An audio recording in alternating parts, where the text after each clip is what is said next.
Institute of strategic thinking SDE इनकराम में पाकिस्तान भारत कशीदगी और मसला कश्मीर के उन्वान से एक अहम सेमिनार का इनेकाद किया गया। ये सेमिनार 5 अगस्त को मनाए जाने वाले यौम इस्तिसाल कश्मीर के तनाजुर में मुनक्किद किया गया, जिस दिन भारतीय हुकूमत ने यकतफा तौर पर आइन के आर्टिकल 370 और A35 को ख़त्म करके जम्मू कश्मीर की खुसूसी आइनी हैसियत को मनसूख किया था। इन शिकों के तहत कश्मीरी अवाम को खुद मुख्तारी और मखसूस कानूनी हकूक हासिल थे, जिन्हें भारतीय आइन में नाकाबिल तनसीख हैसियत हासिल थी। सेमिनार से खिताब करते हुए पाकिस्तान के सफीर बराए तुर्किया डॉक्टर यूसुफ जुनैद ने सदर तुर्किया रजब तैयब एर्दोगान और तुर्क अवाम का शुक्रिया अदा किया, जिन्होंने हमेशा कश्मीरी अवाम की हिमायत में एक उसूली और जुर्रतमंदाना मौक़िफ़ अपनाया और बैनुल अक़वामी फोरम्स खुसूसन अक़वाम मुत्तहिदा में मसला कश्मीर को उजागर किया।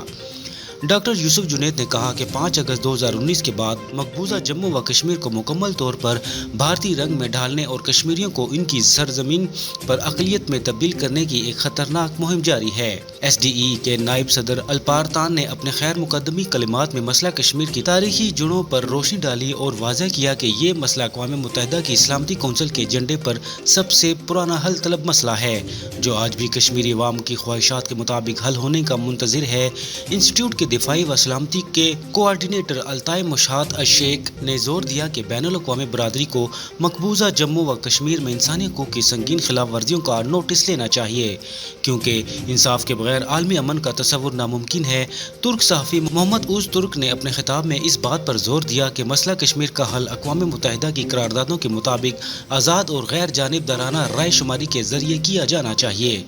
जो कश्मीरी अवाम की ख्वाहिशात का आईना दार हो। ये सेमिनार तुर्किया के थिंक टैंक्स, जामियात, सहाफ़ी व सफारती हलकों में मसला कश्मीर की अहमियत को उजागर करने की एक मौसर काविश साबित हुआ और मसला कश्मीर को आलमी ज़मीर के सामने ज़िंदा रखने की एक भरपूर कोशिश के तौर पर याद रखा जाएगा।